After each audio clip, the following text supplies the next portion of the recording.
그럼 설날의 이미지가 어때요? 설날의 이미지. 설날. 까치 설날은 어저께 그죠? 어릴 때 크고 나서 이게 좀 많이 달아서 지금. 용돈 받을 때. 설이 한자인가요? 아니면 우리말인가요? 우리말 아니었나요? 네, 설은 우리말입니다. 낯설다. 네. 또 이런 말도 있대요. 서럽다. 나이 먹어 서럽다? 가난한데 설이 왔네? 먹을 게 없어 서럽다? 뭐 옛날에 가난한 사람이 그랬대요. 근데 이제 정확한 명칭은 뭐 정확하진 않아요. 그래서 새해 이제 사실은 모든 시간은 그냥 그대로 가는 거잖아요. 근데 우리가 시간에 의미를 두는 거죠. 응? 시간에 어떤 의미를 두는 거예요. 그래서 이제 왜 설날을 왜 1월을 정월이래요. 정월. 네. 정월. 왜 정월이라 그래요? 1월인데. 그죠? 바르기 시작하자. 맞아요. 바르다. 이 바르다 정자에는 바르다라는 뜻도 있지만 복되다는 뜻도 있습니다. 깨끗하다. 그러니까 우리가 이제 한자를 보면 한자를 우리가 그냥 외국어라서 그냥 우리 영어 단어도 옛날에 그 단어 안에 엄청난 의미가 있는데 그냥 하나만 외우잖아요. 대표적인 거 그죠? 하나만 외우잖아요. 그러니까 원래 이제 뭐 굿이라는 것도 좋다라면 알고지 굿이 좋다 말고도 뭐예요? 행복도 있고 잘한다는 뜻도 있고 엄청 많은 뜻이 있어요. 근데 이제 바를 정자라고 하는 이것이 바르다 복되다 깨끗하다. 그래서 뭐냐면 첫 해가 발라야 첫 달이 발라야 1년이 바르다. 그런 이제 기원과 염원의 의미가 담겨서 여기 정월이라 그래요. 근데 이제 설은 새로운 시간이 됐어요. 그러니까 새로운 해가 됐어요. 그래서 새로운 해가 낯설다. 이 낯설다가 우리가 이제 낯설다가 이제 부정적인 걸로 받아들이잖아요. 낯선 사람이 이렇게 그게 아니라 이 낯설다는 새롭다라는 거예요. 새롭다. 새로운 것이다. 이렇게. 그래서 설은 시간적으로 한 해가 시작되는 세 달의 첫 달인데 한 해의 최초의 명절의 의미를 담고 있다. 설날은 원래 원일, 으뜸원자이죠. 최고의 첫날, 원단, 원정, 원신, 원조, 정조, 세수, 세초, 연두, 연수, 연시 다 이게 바로 이제 한자로 설에 대한 얘기입니다. 그래서 여기 이제 설이 자, 설이 안 나오지? 설이 이거만 잘 나왔나? 설이 이게 보세요. 설이 낯설다인데 그래서 이제 이 설이 나중에 우리가 음성 상징어가 아니라 조금 양성 상징어 조금 이게 옛날에 이제 우리가 그다음에 야, 우, 유 이거는 양성이래요. 양성 좀 밝다. 밝다. 거꾸로 여, 오, 유는 음성 상징을 하래요. 그래서 설인데 이게 이제 자음 모음 자체가 뭐예요? 약간 음성이죠. 그래서 이거를 양성으로 바꿨어요. 살. 그래서 뭐라 그래요? 한 살 먹었다. 예, 설이 바로 그래서 뭐 이 설이라면 한 살 먹었다, 2살 먹었다, 떡국 먹어 한 살 먹었다 이런 얘기예요. 우리 이제 설날에 먹는 음식 있죠. 음식 있습니까? 가지고 다녀야 되겠다. 여러분 설날에 먹는 음식 설날에 뭐 드세요? 떡국, 만둣국, 합쳐서 떡만둣국. 자, 떡국이 이게 사실 우리 삼국의 동아시아 삼국에 다른 데 모르겠는데 삼국에 밥보다 먼저 해먹은 게 떡국이에요. 제가 말씀드렸나? 네. 네, 그 떡국이. 그래서 이제 뭐 옛날에 밥하는 기술이 없었기 때문에. 자, 그래서 이제 이렇게 떡국을 먹어서 한 설 먹었다가 아니라 약간 음성산이요. 한 살 먹었다. 그래서 설이 살이 되었다. 이렇게. 요 정도는 이제 설날에 가서 한번 딱 읊어줘야. 인문학 강의를 듣고 있구나. 이렇게 얘기하겠죠. 자, 또 이제, 요거 말고 심각한 얘기를 좀 해볼게요. 자, 이제 어떤 얘기. 여기 이제 나중에 다 써 있는 거라서 여러분들이 한번 읽어보시라고 해놓고 나머지는 제가 딱 설명해 드릴게요. 자, 뭐냐면, 15페이지 조상제사의 역사적 유래. 자, 요거 한번 볼게요. 그러니까 저는 이제 기독교 목사이기 때문에 제사나 이런 거 안 지내는데 제사가 미풍양속인가 또는 뭐 이런 거에 이제 궁금해서 여기저기 찾아보니까 이제 역사적인 사건들이 몇 개 있더라고요. 그래서 조상제사의 역사적 유래를 한번 보겠습니다. 자, 15페이지 아래쪽에 BC 2070년 2014년 순요 요순 시대라고 들어보셨어요? 중국의 태평성대 시대, 우리나라 영종조 시대. 그러니까 태평성대 시대였어요. 그래갖고 왕권을 자기 아들한테 안 물려주고 출중한 사람한테 물려줬어요. 그러니까 이제 그때가 요순 시대에, 그러니까 요순 시대가 지나가니까 이제 주 때 그의 아들 요의 아들 주가 제사 지내라고 명한 것이 역사적 효시로 알려져 있는데, 그 후 조상 제사는 BC 1324년 중국의 은나라의 조갑, 여긴 조갑이랍니다. 은나라. 여기 나라가 있는데 은나라, 중국 뭐 하도 나라가 많아갖고, 오늘 알아야 될 건 은나라 이제 망하고 주나라가 있습니다. 주나라, 주나라 이렇게 보면 이제 은나라의 요 전까지는 이제 우리가 뭐 요순 시대에 지난 조갑이라고 하는 자가 이게 이제 군인이에요. 쿠데타를 일으켰어요. 이 쿠데타를 일으켜 놓고 보니까, 자 여러분 위에서 뭐 쿠데타를 일으켰어. 그러면 이제 아랫 사람들이 저 사람이 뛰어난 사람이다, 우리 저 사람의 백성이 이렇게 해요, 안 해요? 안 해요. 저건 뭐야? 그래서 어떻게 해요? 왕권의 정당성이 없는 거야. 지가 좀 힘생겼다고. 왜 조선 이성계도 그랬잖아요. 이성계도 한참 거의 한 100년간 고려 복위 운동이 일어났어요, 계속적으로. 그러니까 이제 그래서 그 고려 시대 고려 왕실은 씨를 말리는 거예요. 왜? 그 한 사람 때문에 또 이 나라가 어지러질까봐. 조갑이라는 자가 이제 자기가 왕권을 딱 잡았는데, 보니까 그 당시 중국에는 이제 토템, 샤먼, 애니미즘이라 해서 자연을 숭배하잖아요. 그래서 중국에는 이제 황하강이 있어, 황하강. 큰 황하강을 섬겼단 말이에요. 이제 또 뭐 인도에는 겐지스강이 있듯이 황하강을 막 섬겼어요. 그리고 태산, 산이 높으니까, 그래 여러분 우리 태산이 높다 대 하늘에 대해 매일, 그 태산은 우리나라에 없어요.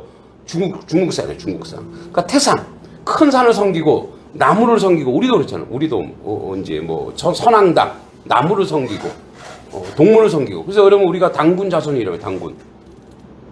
여러분 그러면 이제 모두가 곰의 DNA가 있는 거예요. 곰. 어쩐지 곰 같더라 이러면서 곰의 DNA가. 여러분 당군의 후손 곰의 후손이에요, 여러분들이? 곰은 이제 그 당시 곰 부족이 있어요. 곰 부족과 호랑이 부족이 싸웠죠. 그래서 어떻게 곰 부족이 이겼어요. 그러니까 뭐야, 그 이데올로기를 만들어내는 거예요. 근데 여러분 우리가 단군이에요. 역사에서 단군 말씀드린 건데, 단군은 북방 쪽에서 뭐라 그랬다고요? 단골. 단골이 뭐냐면 우리 장사하는 사람들 그러잖아요. 단골래 이런 말 한다 그랬죠. 단골이 뭐야? 나한테 복을 주는 사람이야. 단군은 바로 북방 쪽의 재정일치사의 남자 무당이에요. 그걸 단골. 그 이제 한자로 참하니 그게 뭐가 되니까 단군이 되는 단군. 그래서 이거는 이제 무당이에요, 무당. 그러니까 무당. 그래서 이제 이 조갑이라는 자가 자기가 자꾸 이 왕인데, 황제인데 사람들이 나를 인정해주지 않아. 그래서 어떻게 하냐면 자기 조상들을 신격화시켜요. 그래서 만든 게 이제 자기 황제인데 천재 하늘의 아들이에요. 그래서 사당을 만들어. 사당을 몇 개 만들어? 7개를 만들어. 7개. 자기로부터 시작해갖고 아빠, 할아버지, 진조, 고조 이렇게 해서 7개 사당을 만들어요. 그리고 다 사당에 참배하라고 하는 거예요. 그래서 뭐냐면 우상화 시키는 거예요. 7개 사당. 그런데 이제 이거 보니까 좋아. 그래서 밑에 이제 제후들이 그럼 우리 5개, 7개 하면 뭐예요? 네 덤비냐? 죽을까봐. 그 밑에 이제 또 제후들은 3개, 그 다음에 뭐예요? 좀 뭐 부족장들은 1개, 서민들도 우리도 해야지. 그래서 만든 게 바로 뭐냐면 무덤 앞에 비석이에요. 그 무덤 앞에 비석과 상석이 있죠. 비석이 이렇게 있고, 요 이제 상석, 음식물 넣는 거 있죠. 요게 바로 뭐예요? 사당을 흉내내는 거, 사당. 여기 이제 조상에 대한, 그러니까 요렇게 이 조갑이 이렇게 했다가 이 조갑이 이것 때부터 또 주변 국가한테 또 망해요. 근데 이제 주나라에 와서 이 조갑이 한 개 보는 게 좋아. 그래서 어떻게 해요? 요거를 갖다가 체계적으로 만들어요. 요거를 체계적으로 만들어서 이제 황제들 천자, 하늘의 아들이다 그래서 천자라 하여 체계적으로 만들어 놓고, 그 체계화 시킨 그러한 그 시스템을 만든 그를 유학자. 자, 유학자. 이 무슨 유자입니까? 무슨 유자죠? 네, 선비 유자. 선비가 뭐 하는 사람이냐? 봤더니 사람이죠. 사람인자, 그죠? 사람이. 이건 뭐예요? 비유자죠. 비. 이건 뭐예요? 자, 이게 뭐냐면 이어질 이자인데 어주사 이자예요. 이제 뭐냐면 한자에서 조사 역할을 하는 되게 하지만 그리고라는 뜻이에요. 그리고. 근데 여기서는 뭐냐면 요게 다 상형이죠. 자, 요게 사람이 이렇게 있으면 여기 수염 있죠. 기민머리 있죠. 그러니까 뭐냐면 요 수염을 남자의 수염을 얘기하는데 어떤 사람이냐 비를 내리게 하는 수염 난 사람이니까 뭐 이 사람? 아, 무당. 그래서 사실은 선비유자는 바로 무당 일파들이에요. 근데 이게 나중에 공자가 이걸 인정하고 주자가 인정을 하고 공자 주자가 인정했더니 그걸 우리가 이제 유학을 받아들이면서 율곡이나 이런 사람들이 전부 다 이걸 인정하는 바람에 그걸 뭐로 연결시켰냐면 조상 섬긴다. 효로 연결시킨 거예요. 자, 여러분 진짜 효는 뭐예요? 살아있을 때 잘하는 게 효죠. 죽었을 때 아무리 잘, 그거는 효가 아니에요.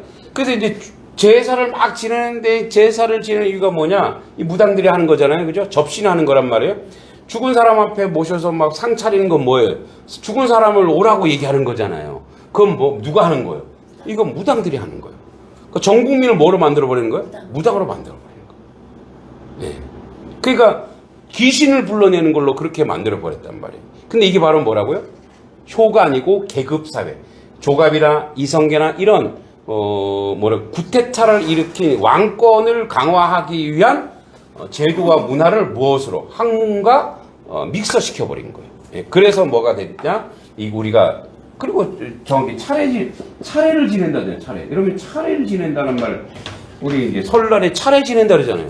예. 차례를 어떻게 지내는 거예요? 근데 차례 지내는 게 다 뭐예요? 제사. 근데 원래 중국에 차례가 있어요. 차례가 다른 말 다래예요, 다래. 이게 뭐지?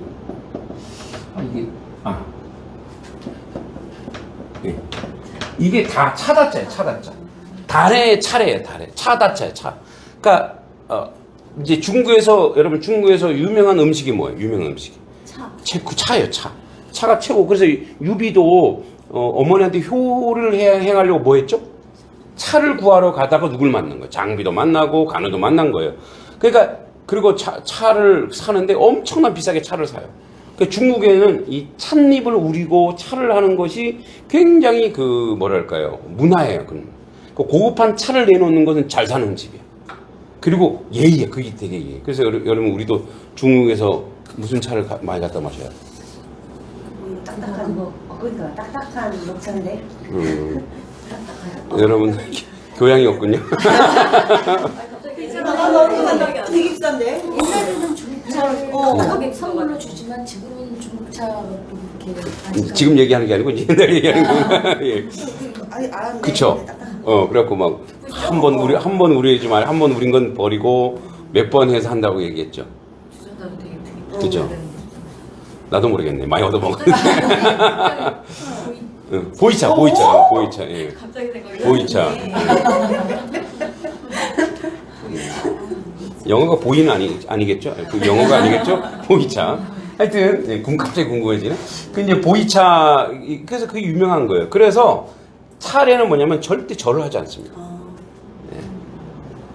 찻잎을 우려놓고 그래서 이 찻잎을 준 하늘, 태양, 그리고 땅, 그죠? 이런 이제 감사 인사를 드리는 거예요. 감사 인사. 여러분 우리 세배할 때 절하잖아요. 네. 밑분 양속에다 절하는데 절도 사실은 그 신에게 경배하는 표현이에요. 그래서 우리나라는 옛날에 절하지 않았어요. 그래서 우리나라는 다비라 해서 그분한테 우리가 이제 절을 할 때는 두 손을 모으고 하잖아요. 두 손을 그리고 두 손을 앞에 내놔야 돼요. 그리고 이렇게 하지 않죠. 덮어야 돼요. 왜 그러는지 아세요? 이게 묶인 거예요. 당신 앞에 나는 손을 묶어 놓은 거다. 그리고 그 다음에 고개 숙이죠. 내가 목도 내놓습니다. 당신 앞에. 근데 지금은 무릎 꿇고 하죠. 옛날에 납작 엎드렸어요. 바닥에 쫙 자기가 움직이지 않는 거예요. 부복하는 거, 부복. 그게 절이에요, 절. 그게 뭐냐면, 항복이에요, 항복. 그죠? 그래서 절은 원래, 그런데 이제 그게 이제, 뭐 약식으로 해서 이제 우리 애들의 절은 비즈니스죠. 네. 우리 아들 벌써 계산하고 있어요. 작년에 얼마였고, 올해 얼마였는지 절. 뭐 미푼양속이다 이렇게 얘기하는데 사실 절도 사실은 이런, 죽은 자에 대한 경배, 예배, 그런 개념이었다는 거. 그래서 이제 조상제사 역사적으로 이 정도는 이제 알아요. 이제 물론 뭐 제사를 지는 분도 있겠지만, 그래도 이제 이 정도는 알고 또 역사적으로 이게 어디서 왔는지 아는 것도 대단히 좀 중요하지 않을까 싶어서 이제 한번 특집으로 해봤습니다. 자, 그러면 이제 앞으로 저는 이게 간략하게 얘기했고 여러분들 한번 쭉 안 읽어보시겠지만 그래도 읽어보시기 바랍니다. 네, 자, 그 다음에 1페이지 보겠습니다. 자, 여기 75쪽까지 내용인데, 이제 우리 계속 하고 있어요. 75쪽까지. 자, 사랑의 귀함을 아는 아이로 키우자. 자, 한번 읽어보겠습니다. 사랑은 힘든 이들을 모든 불행에서 구해냈다. 우주보다 넓고 깊고 아름다운 것은 한 사람을 바라보는 다른 한 사람의 사랑이다. 사람이 사람을 사랑할 때 그 연약하고 나약한 사람은 오직 한 사람을 위해 가장 강한 사람이 된다. 그게 바로 내 아이를 사랑하는 부모의 역할이다. 아이에게 이런 말을 자주 들려주는 게 좋다. 사랑하는 사람을 자주 만나라. 그것은 가장 멋진 우주를 곁에 두는 일이란다. 너 스스로 사랑받는 사람이 되어라. 스스로 아름다운 우주가 되는 일이니까. 세상을 근사하게 만들고 싶다면 누군가를 만날 때마다 기억하자. 사랑하는 사람의 눈동자에 너와 나만이 아는 가장 멋진 우주가 있다. 자, 이제 여러분 사랑이라고 하는 말은 이제 사실은 우리말인데 이걸 또 한자로 처음 생각할 사자예요. 그리고 이제 랑자는 계집낭이 될 수도 있고 사내랑이 될 수 있고 남자는 여자는 남자를 그죠? 사랑인데. 사랑하다의 우리 고유어가 뭐죠? 괴다예요, 괴다. 님날 괴신이. 고등학교 때 감동별로 이런다고 하잖아요. 이과세요 다? 모니까 다 이거 하시는데? 님날 계시니. 괴다를 이제 이거를 풀었으면 그죠? 그리고 원래 이음은 음가가 없어요. 이게 원래 음가가 없어요. 그래서 어떻게 해요? 뭐예요? 다. 고이다예요, 고이다. 그래서 이게 요 음가가 사라지면 이게 뭐가? 괴다. 그러니까 괴다가 뭐예요? 고이다. 그러니까 어떤 사람이 내 마음속에 고여 있어요. 고여 있으면 뭐야? 그게 사랑인 거야, 사랑. 그러니까 생각하고 있으면 그게 사랑인 거예요. 그래서 이렇게 공부를 사랑하는 친구는 계속 그 공부가 머릿속에 있으면 공부를 정말 사랑하는 거죠. 학문을 사랑할 수도 있고, 사람을 사랑할 수도 있고, 어떤 대상을 사랑할 수도 있어요. 사랑이에요, 사랑. 여러분, 그래서, 사랑이라고 하는 것은 그 사람을 사랑이라고 하는 것이 그 사람한테 오면 그 사람은 우주를 이제 차지한 사람이에요. 그러니까 사랑이 그 사람한테 오면 먼저 슈퍼맨이 됩니다. 능력자가 돼요. 네. 여러분 이제 모두 거기에 속으셨죠. 그 사랑의 헌신. 네. 제가 우리 아내랑 사귈 때 제가 이제 학생회장을 했었어요. 총학생회장을 하는 바람에 이제 데이트를 하려고 우리 아내 영화를 좋아해요. 그러니까 이제 영화 보러 표를 끊어놨는데 갑자기 뭐 학교에 일이 생긴 거야. 그러면 학교 일하러 가야죠. 회장이니까. 그래서 막 옛날에 삐삐 있잖아요. 삐삐. 빠리빠리. 그래서 이제 전화 안 되면 이제 거기다 이제 소영아 미안해. 어쩔 수 없이 지금 빨리 가야 돼. 근데 어느 날 전화를 안 받는 거야. 그러니까 우리 아내 그때 생각, 이 사람은 나보다 일이 더 중요하고. 근데 지금도 그렇게 생각해요. 지금도 나보다 일이 중요한 사람이다 생각해요. 그러니까 그런데 이제 저가 집이 사당동이었는데 전화를 안 받는 거예요. 겨울에 막 영하 막 한 10몇 도 되는데. 그래서 집으로 전화했더니 장모님이 전화 받으시더라고요. 자네 알지 않나? 우리 소영이가 한번 마음이 바뀌면 절대 안 바꾼다는 거예요. 그래서 마음이 바뀌었대요. 그건 모르겠네. 그래서 끊더라고. 그래갖고 그 아파트 진짜 쓸데없는 사람 저래. 또 새해 인사. 아파트 거기가 이제 상신 아파트라고 고층 아파트가 아니고 옛날 아파트 있잖아요. 걸어서 가는 거 5층 뭐 요즘 빌라 같은데 그 공주원 앞에서 계속 기다렸어요. 거기서 나 보이거든. 몇 시간 기다릴게요? 저 5시간 기다렸어요. 추운 겨울에요? 예, 겨울에 죽을 각오를 했죠. 슈퍼맨인 거죠 그때. 내가 슈퍼맨이에요. 아, 이 여자 아니면 내가 안 된다. 슈퍼맨이에요. 그랬더니 나오더라고요. 그래서 왜 이러고 있냐고. 왜 빨리 들어가지 했더니 내가 들어갈 곳은 너의 마음이야.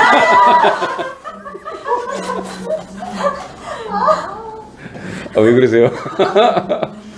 이 짜증인 거죠? 이 어떡할 거야? 그랬더니 여자는 여자죠. 씩 웃더라고요. 그래서 빨리 이제 뭐 새벽까지 기다렸으니까 새벽이 어디 따뜻한데 어디 새벽 장인어른 목사님이시거든요. 그 교회에 가고 새벽기도 아닌 새벽기도를 했죠. 그러면서 우리 장인어른 저놈이 진동이 왔구나. 예, 그랬죠.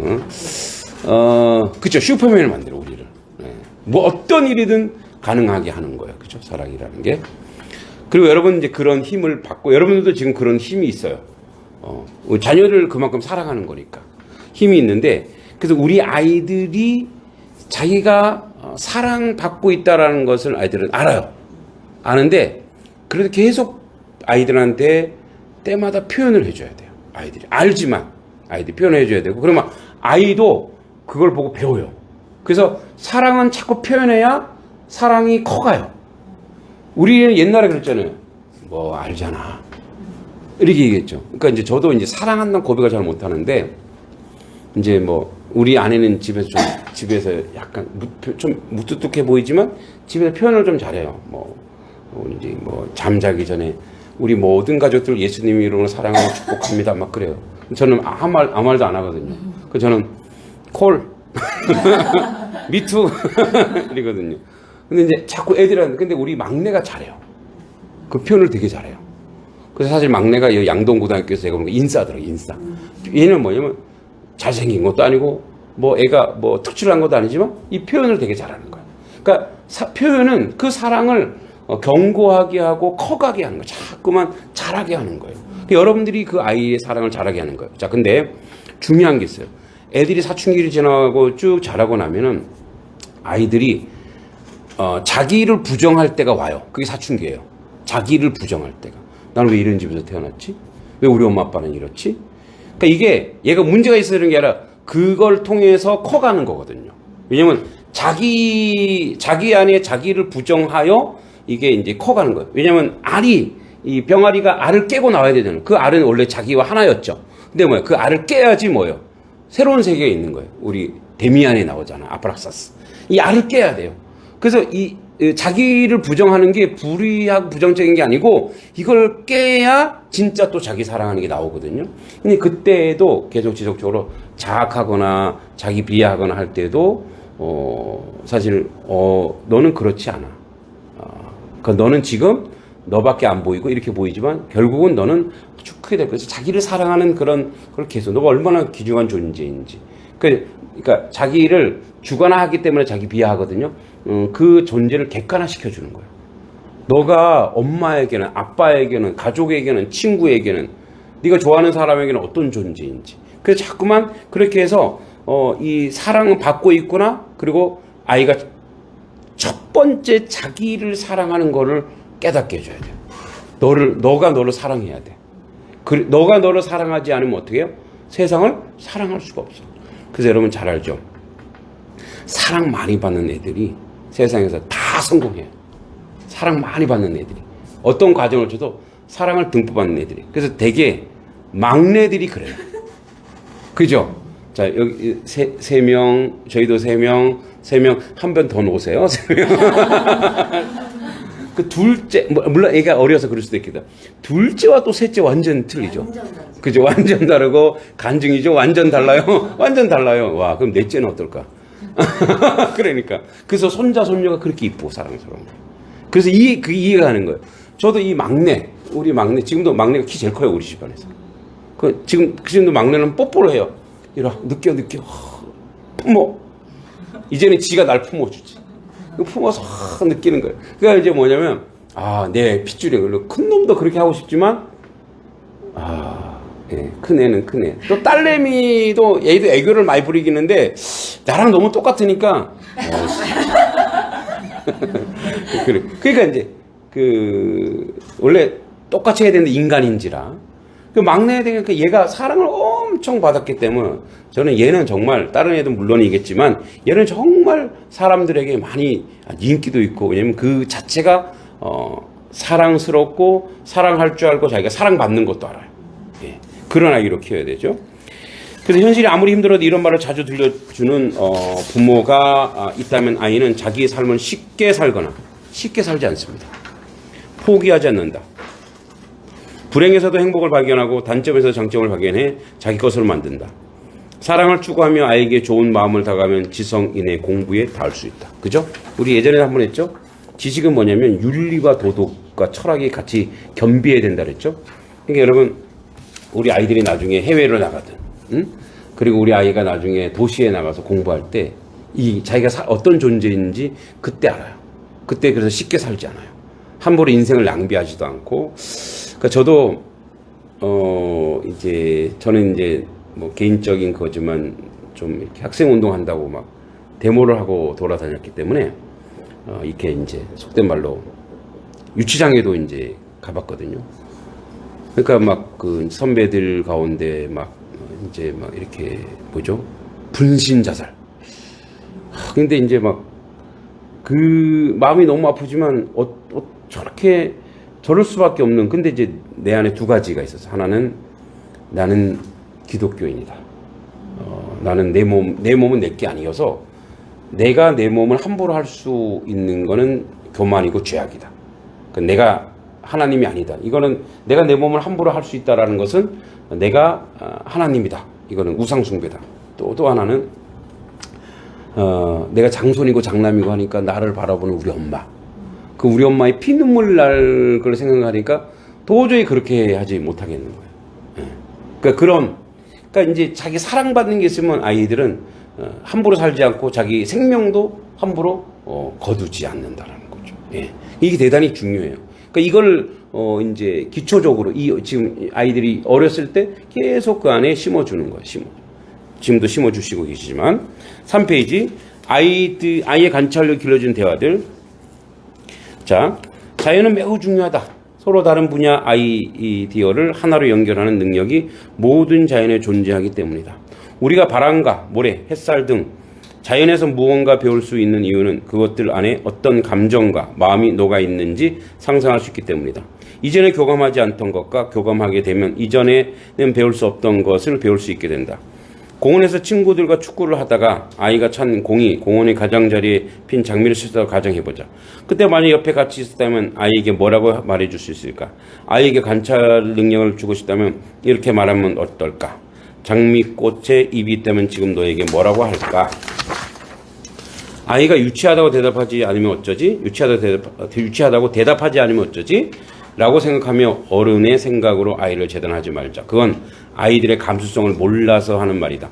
아이들이 방에서 몇 시간 동안 장난감 하나로 놀 수 있는 이유는 그 안에 생명을 부여해서 소중한 나의 것으로 생각하기 때문이다. 답을 하진 않지만 묻고 움직이진 않지만 손으로 이동하며 감정이입을 하며 공간과 시간을 즐긴다. 여러분 아이들은요 혼자 잘 놀죠. 우리는 쟤는 뭐가 좋다 그러니까 그 아이는 우주가 들어있어요. 장난감 하나에 생명이 들어있고 장난감 하나에 희망이 있고 꿈이 있고 소망이 있는 거예요. 그래서 뭐 그 하나 가지고 아이들은 실컷 노는 거예요.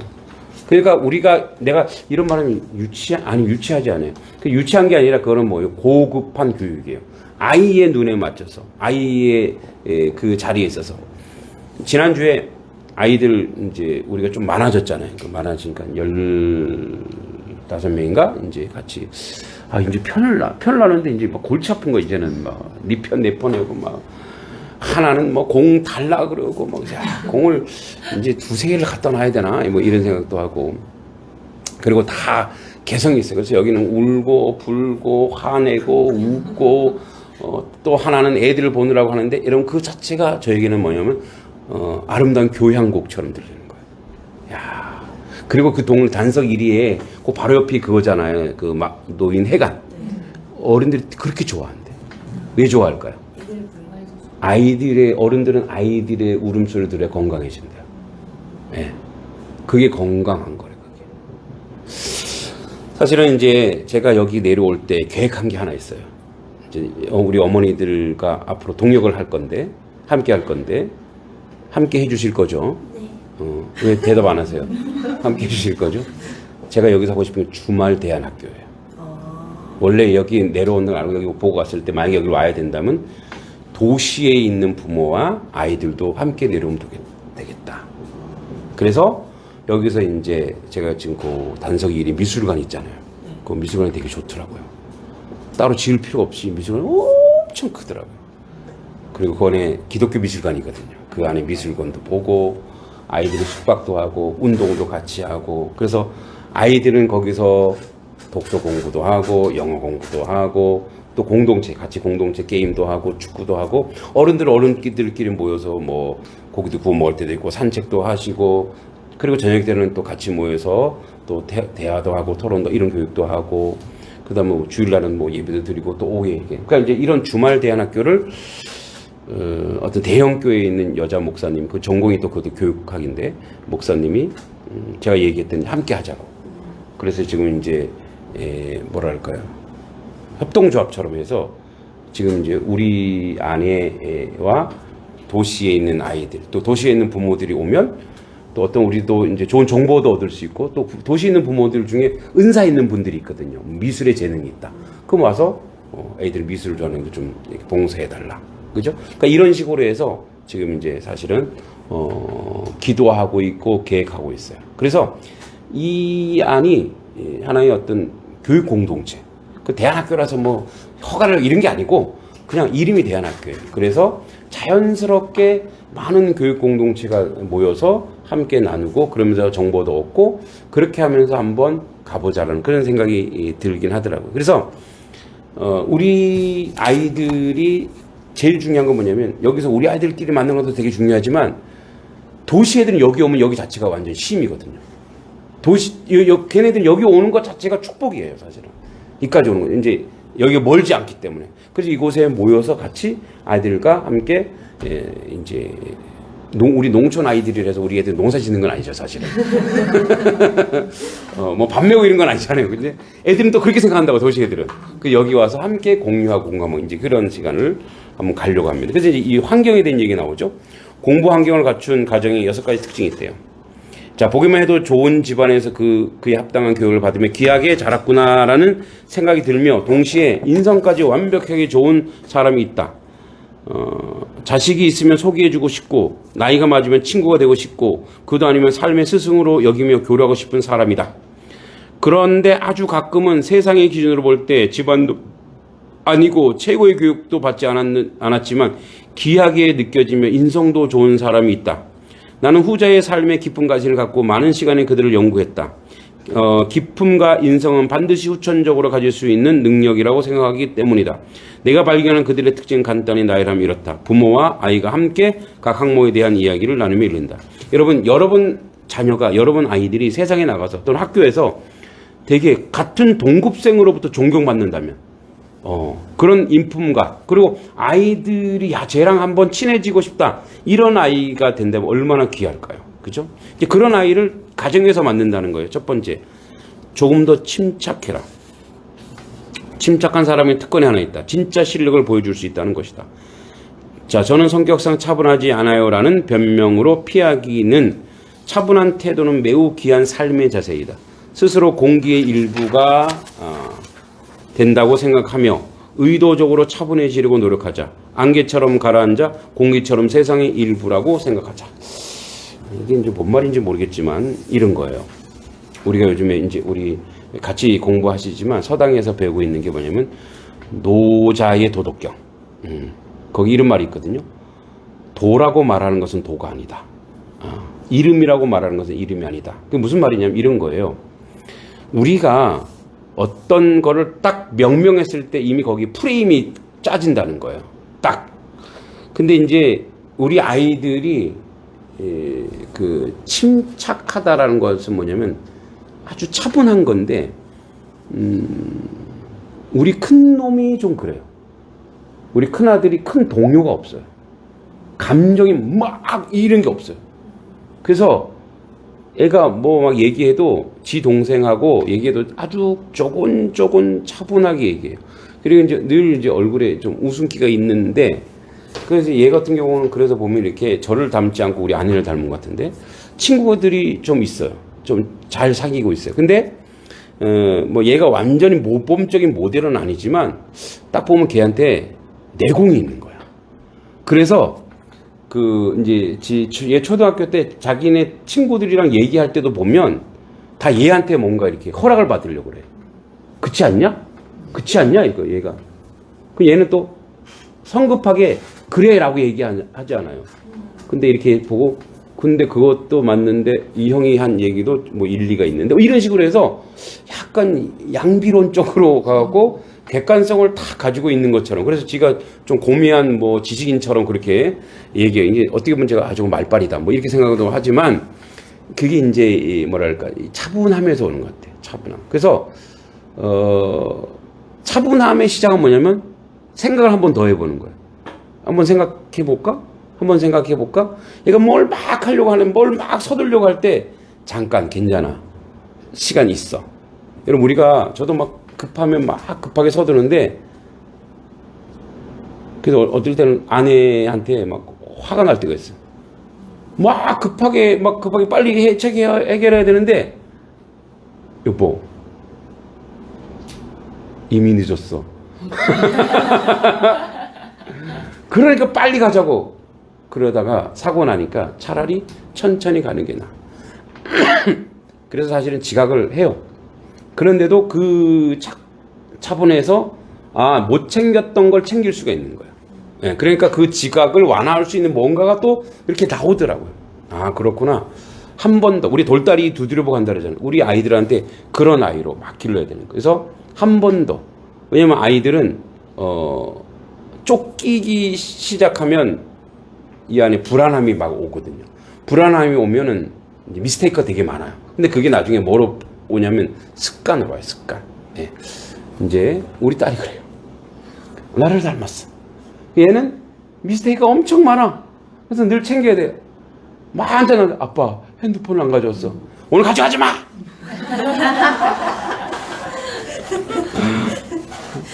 그러니까 이제 완전히 그 아들하고 딸 완전히 상반된 거죠. 그러니까 뭐냐면 한 번 더 생각하게 하는 거죠. 그리고 2번은 굉장히 중요합니다. 공공장소에서 분노하지 말자. 여러분 절대 그러시면 안 됩니다. 사람을 가장 볼품없게 만드는 분노는 거리에서 혹은 사람이 많은 곳에서 소리 지르며 소통하지 않고 일방적으로 말하는 것이다. 그 사람이 무슨 옳은 소리를 지르든 듣는 사람에게 나는 정말 경박한 사람입니다 라는 소리만 들린다. 아무리 자신이 옳아도 공공장소에서 단지 소음일 뿐이다. 스스로 수준을 낮추지 말라. 근데 애들이 이거 보면 안 돼요. 애들이 나는 공적으로 애들이 뭐예요? 혼난 거야. 이미 엄마한테 부모님한테 공적으로 이미 이제 지탄의 대상이 돼버린 거예요. 그러면 그 다음부터 그 아이는 자존감이 떨어져요. 그리고 자기가 내가 존귀한 아이가 아니구나. 나는 엄마의 승질의 하나의 도구일 뿐이구나. 아빠의 화내는 거의 도구일 뿐이구나. 이렇게 가버린 거예요. 이제 얘네들이 이제 옛날에 할머니 할아버지한테 가면 애들이 버리장머리가 없어지잖아요. 그래서 이제 그렇게 막 할 때 나도 이제 화가 나니까 우리 아들이 진서 일로 와. 저는 이제 거기서 화는 안 내요. 근데 이미 말소리에 말소리 너 죽었어 이거는. 그럼 아내가 말려요. 지금은 하는 거 아니라고. 그리고 그렇게 이 말을 들은 장모님 장인어른은 어떻겠냐는 거죠. 그래서 어떻게 아니 근데 나는 그때는 내가 어떻게 하냐? 당신도 가만히 있어.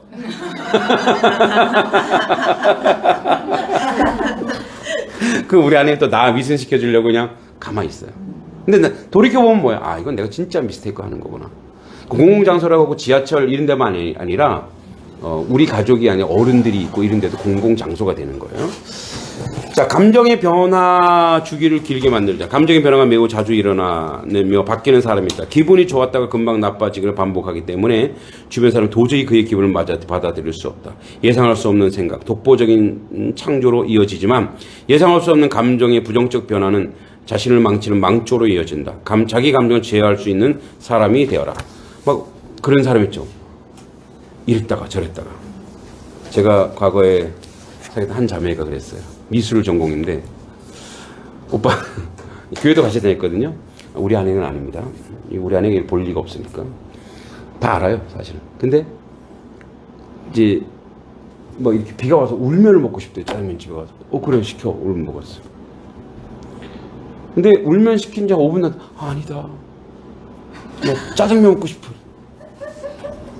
그래서 저 울면 들어왔어요. 그럼 짜장면도 주세요. 이렇게 되는 거예요. 그랬더니 짬뽕 먹을 걸 나와서는 또 그렇게. 근데 진짜 예술적으로 뛰어나요. 창조적이거든. 자기한테 충실하니까. 그러나 주변 사람은 다 죽어요. 저 죽는 줄 알았어요. 제가 딱 3개월 교제했는데 제가 그냥 도저히 힘들어서 헤어지자 그랬는데 제가 하숙했거든요. 하숙. 근데 그때 이제 사법고시 공부한다고 어딘지 내 하숙집에 제가 그때 이렇게 액자에다가 뭐 선물해 주는데 그 액자를 다 깨갖고 제가 불을 먼저 안 켜고 밟았었는데 그 발 나갈 뻔했어요. 무섭더라고요. 그 교회에서 이렇게 만났는데 제가 피해가 이렇게 온누리교회 다녔으니까 청년 때 뭐 피해가고 막 도망가고 막 그랬어요. 잘 계시겠지 지금은 뭐 권사님 되셨을라나. 지금 많이 변하셨겠지. 예, 감정의 기복이 있으면 아이들이 그대로 따라가고 결국 그 아이들은 이렇게 그 감정 때문에 자기가 굉장히 고통스럽고 상대와 이렇게 맞추지 못하는 것 때문에 외톨이가 돼버려요. 예, 외톨이가 돼버리죠. 그 다음에 두 번 듣고 한 번 말하자. 단체 생활에서 혼자만 유독 말이 많은 사람을 보면 구성원의 이제 구성원들이 절로 뭐야 혼자 말하려고 그러나 다시는 길게 만나면 안 되겠네. 이런 생각이 든다. 말은 반드시 필요하다. 하지만 아무리 많은 사람이 둘러싸여 있어도 듣기보다 말하기에 집중하는 사람이 반드시 티가 난다. 우리는 말하며 배운 것을 전할 수 있다. 반대로 생각하면 우리는 들으며 상대가 어렵게 배운 것을 쉽게 가질 수 있다. 더 많이 말하면 지식은 가난해지고 반대로 더 자주 들으면 풍부해진다. 그러니까 저도 말하기 좋아하는 사람인데 속된 말로 그래요. 아는 게 많아서 자꾸 얘기하고 싶은 거예요. 아는 척하고 싶은 거예요. 근데 사실은 침묵했을 때 더 많은 내공이 쌓이고 그 사람이 무게감이 생기는 거죠. 그 다음에 차분하게 더 차분하게 이렇게 생각하죠. 난 차분해. 아니라는 거예요. 더 차분해야 된다는 거예요. 침착과 차분은 다르다. 침착은 어떤 일을 할 때 필요한 자세이고 차분은 무언가 지켜보거나 사색할 때 필요한 동목이다. 침착하게 사색하자라고 말하지 않고 차분하게 사색하자라고 말하는 것이 바로 그 이유이다. 대상에서 무언가를 발견하기 위해서는 향기든 느낌이든 대상이 움직일 때 기다려야 한다. 그래서 반드시 차분해야 관찰과 몰입, 사색이 모두 가능하다. 우리는 세상이 주는 영감을 차분한 만큼 가져갈 수 있다. 자, 그죠? 계속 차분한 얘기고, 자신의 가치를 아는 사람이 되어라. 자, 마지막이자 지금까지 나열한 6가지 사항을 실천하기 위한 근본적으로 필요한 항목이다. 자기 가치를 아는 사람은 흔들리거나 쉽게 휩쓸리지 않는다. 소신이 있지만 유연하고 목표가 있지만 강요하지 않는다. 때문에 기품과 인성을 모두 지킬 수 있다. 자신의 가치를 매일 기억하라. 가치를 아는 사람만이 가치를 지킬 수 있다. 아이들에게 돈과 권력, 좋은 환경을 물려주면 물론 좋지만 가장 좋은 선물은 만질 수 없지만 눈에는 선명하게 보이는 것들이다. 기품과 인성을 만질 수 없지만 잠시만 마주해도 선명하게 보인다. 또한 돈과 명예는 숨길 수 있지만 기품과 인성은 숨길 수 없어 아무리 숨어서 인기척을 내지 않아도 스스로 빛을 내며 세상의 가장 바깥에 버려져도 사람들의 요청으로 중심에 서게 된다. 내가 이 글을 쓴 이유는 단지 좋은 집안에서 귀한 교육을 받고 인성까지 올바른 사람을 보이기 위함이 아니고 차분하게 세상을 바라보며 가장 근사한 무엇을 추구하는 그 모습이 멋진 생명을 가진 인간으로 살아가고 있다는 것에 대한 최소한 예의라고 생각하기 때문이다. 아이라는 생명은 참 근사하다. 그대 하나뿐인 생명이 더 그렇다. 여러분 이런 말 있죠. 낭중지추란 말 있죠. 낭중지추. 낭중지추가 뭐죠? 주머니 속에 깜짝 놀랐네. 주머니 속에 넣어도 드러나는 거야. 그죠? 그러니까 뭐냐면, 인격이나 성품이나 인격은 자기가 아무리 숨기려고 해도 이 사회생활 하다 보면 그대로 드러나게 돼 있습니다. 그대로 노출되게 돼 있어요. 그죠? 우리 아이가 그런 아이가 되었으면 좋겠습니다. 자, 분노를 제어할 줄 아이는 철학을 가질 수 있다. 자, 9페이지. 분노를 제어하지 못하면 배울 수 없다는 사실을 아이에게 알려주기에 분노에서 배움을 얻게 하는 것이 가장 중요하다. 여러분, 욕을 하면 어떤 일이 벌어지는지 아세요? 욕? 아이들이 욕을. 아이들이. 예? 어른들 욕하는 건 내 귀에 들려서 기분이 나빠진다는 응. 얘기를. 그것도 있고, 욕을 하면 뇌에, 뇌세포에 어떤 친정을 이제 녹색이 그게 나온대요. 근데 그게 치매랑 똑같아요. 그래서 욕을 막 하고 화를 내잖아요. 그러면 그 이전에 거 다 까먹어요. 여러분, 그 화난 사람 보세요. 자기가 뭐 하고 있는지 몰라요. 뭐 분노한 사람 있잖아요. 네. 자기가 지금 여기 어딘지도 몰라요. 그러니까 분노하면은 만취하고 똑같아요. 마약 중독하고 똑같은 거예요. 그러면 이제 뇌에 있는 세포나 이런 것들이 다 정지된 거예요. 그래서 가급적 이제 애가 화가 나도 그 화를 기다려줘야 돼요. 그 화를 그래서 야 너 지금 화내고 있잖아. 너 지금 하지 마 이러면 계속 기다려줘야 돼요. 그 차분하게. 이제 여기 한번 예를 보세요. 만약 아이가 학교에서 학원에 시험을 보고 돌아왔는데 표정이 어둡다고 가정해보자. 좋은 점수를 받기 위해 그동안 매일 열심히 공부한 상태라 시험을 제대로 보지 못한 현실이 아이에게 더 아프게 다가올 것이다. 아이가 기가 후 몇 시간 계속 방에서 나오지 않고 분노 상태에 있다면 아이를 달래기 위해 당신은 어떤 행동을 선택할 것인가? 만약 분노로 가득한 아이에게 방 청소 좀 해라 하면 아이가 어떤 반응을 보일까? 말로 하지 않지만 아마 속으로 시험도 제대로 못 봐서 속상한데 엄마는 나한테 청소까지 하라고 하네 라고 생각하며 화를 낼 것이다. 하지만 그 순간 참고 지켜보자. 그리고 청소가 끝난 후 아이를 불러서 이렇게 물어보라. 너 청소하면서 무슨 생각을 했니? 그럼 아이가 언급한 답이 나올 것이다. 시험 망쳐서 속이 상한데 엄마가 청소까지 시켜서 화가 났어요. 그럼 다시 이렇게 답하라. 너 그럼 청소하는 동안에 시험 망친 거 생각하지 않는 거네? 그럼 됐어. 아주 뭐 이제 아이러니한데 이런 거죠. 저도 뭐 애를 셋이나 기르다 보니까 아이들끼리 싸우고 화내고 분노하고 하는데 저희는 항상 어떤 이제 집안에 좀 약간 어떤 갈등이 조금 보인다 그러면은 무조건 뭐 하냐 가정 예배예요. 그 가정 예배 드리고 회의를 해요. 그리고 치킨을 시켜요. 근데 이제 그렇게 하는 이유가 뭐냐? 공적인 장을 만들어 버리는 거예요. 그러면 개인적인 말이 안 나와요. 그러니까 사석에서 막 하는 말들 있죠. 그러니까 회의라고 하는 어떤 구조를 갖추고 가족 회의야 이렇게 구조를 갖추고 이렇게 토론. 요즘 애들은 MZ세대는 이 토론의 문화가 익숙해져 있어요. 그래서 이제 얘기하면 하나씩 얘기해. 그래서 차례대로 얘기해 보라 그래요. 이렇게. 근데 누가 먼저 하려면 안 해요. 시켜 이렇게 하나씩 그러면 얘기해봐라 그러면 한 명씩 얘기하다 보면은 자기 얘기하는 과정 중에 또 남의 말을 그러니까 회의는 뭐냐면 얘가 얘기하고 또 얘가 얘기하지 않거든요. 순서대로 얘기하기 때문에 자기도 모르게 기다려야 돼. 그러다 보면 어떻게 해요? 분노가 가라앉는 거예요. 그러면 원래 화가 났던 말이 사라지고 제정신인 말로 돌아오는 거예요. 예, 그런 이제 과정을 거치는 거죠. 이렇게 그런 과정들을. 그래서 아이가 그렇게 스스로 감정을 통제할 수 있고 제어할 수 있는 시스템을 만들어서 가정에서 훈련을 시키는 거예요. 그러면 정말 화내고 화 풀어내는 것이 그 욕하는 것이 얼마나 안 좋은가를 이야기하는 거죠. 예를 들어서 이제 그런 일이 벌어졌어. 막 화를 내고 막 욕했어. 그래서 내가 너무 상처받고 아팠다. 그러니까 이 부모가 그 아이한테 너가 욕하는 바람에 엄마는 정말 쓰러질 뻔했어. 너무너무 힘들었어. 이렇게 하면 그 아이는 그 엄마 앞에 절대 욕 안 합니다. 나가서는 할 수 있어요. 근데 그게 습관이 되면 밖에서도 아이들이 욕하는 것을, 그리고 저희 집에는 이제 욕 소리가 들리면 서로 쳐다봐요. 서로. 왜? 여기서 욕할 때가 아닌데.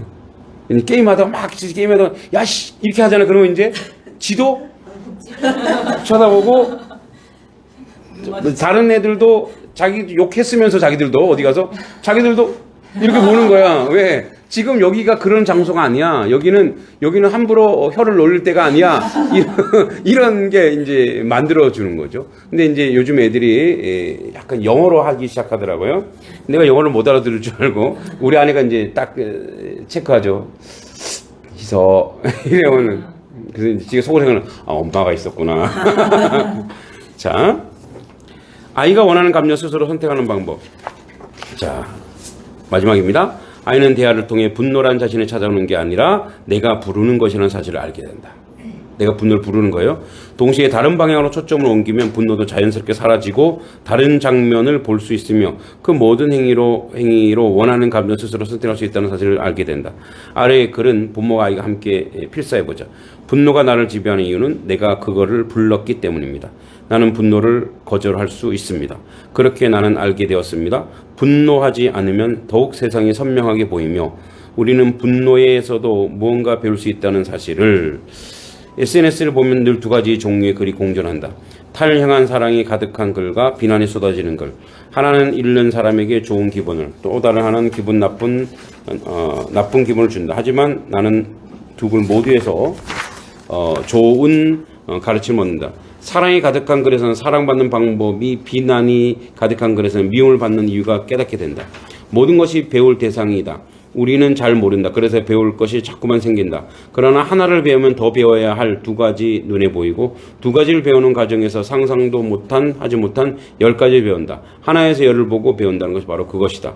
사랑과 비난의 감정에서 나는 배울 수 있다라는 마음으로 시작했다. 그래서 감정이 중요하다. 마음이 흔들리면 배움도 없다. 자, 여러분, 같은 풀을 먹어도 같은 음식을 먹어도 독사는 그에게서 뭐가 나와요? 독이 나오고 젖소는 우유가 나온대요. 제가 오늘 오전에 일명 우울증으로 인해서 약간 이제 조금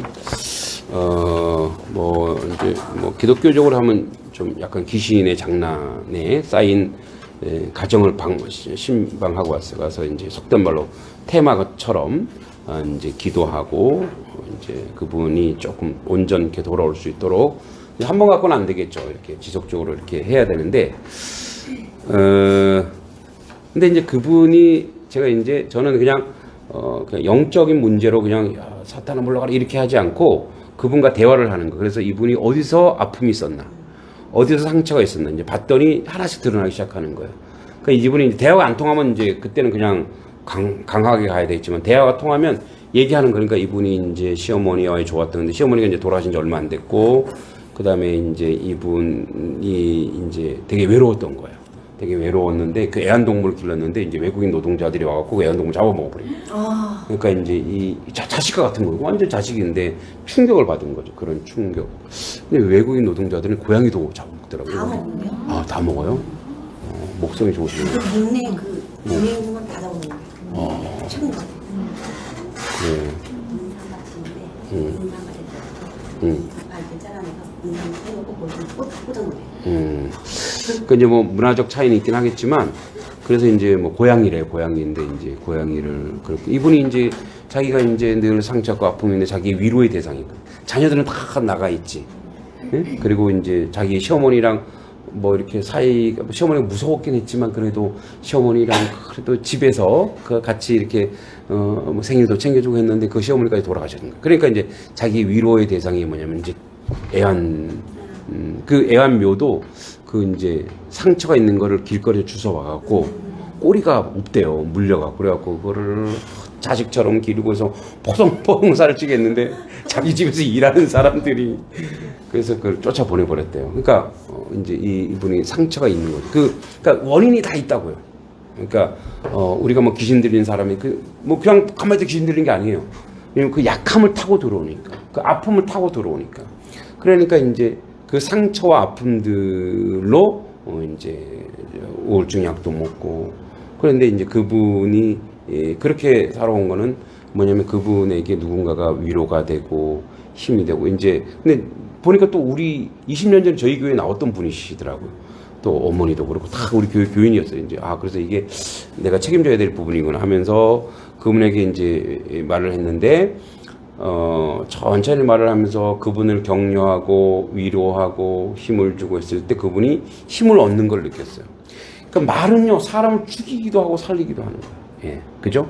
그래서 우리 아이들을 키우는데 사실 어떻게 보면 파란이 말이에요. 내가 지금 어떤 말을 하고 있나. 그러니까 순간순간 후회가 놓칠 때가 있죠. 그래서 이 공부를 하는 거예요. 순간순간 다시 한번 또 한 번 아이를 양육하면서 또 한 번 생각해보고 또 한 번 바라보자. 그래서 답은 그거예요. 아이들은 들으면서 자라지 않아요. 아이들은 보면서 자라요. 우리 엄마가, 우리 아빠가.